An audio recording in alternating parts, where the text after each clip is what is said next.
निराला यादव।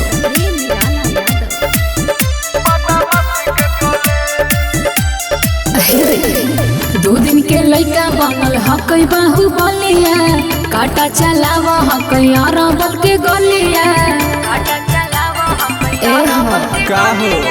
दो दिन के लइका बनल हकई बाहुबलिया, काटा चलावा हकई अरबल के गलिया। एगो हमर लइका हई जे खाली उलटा है पे।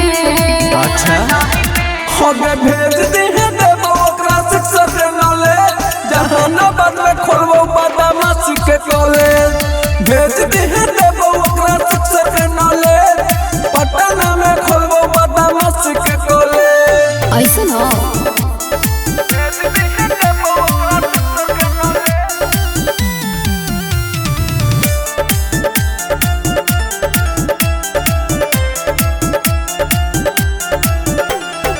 सुनो न बनल चाहे सभे रंगदार हो, रुतबा बनावल चाहे जिला जवार हो।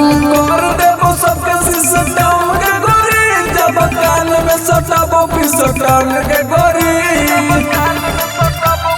सुनिगे ढेर मत बन करत सभे दारू के बोए पर हो। देखला बोली ना बिहार सरकार हो।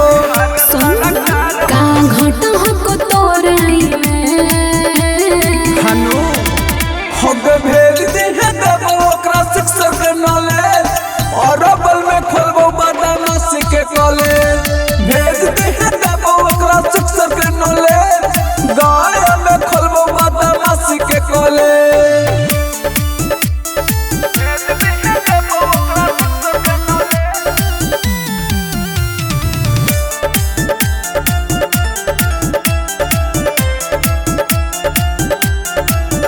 बोल खाए के खर्ची ना बनी है शेर हो। लेके दुनाली सबका कर दी है ढेर हो।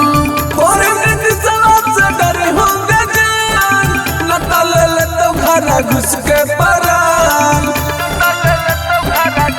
अरे सुन धीरज शर्मा हमर यार हई रे।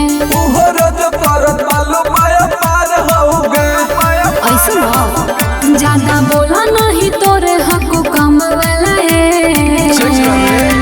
हमें भेज दे है देबो ओकरा शिक्षा से नॉलेज, बिहाटा में खोलबो बदमाशी के कॉलेज।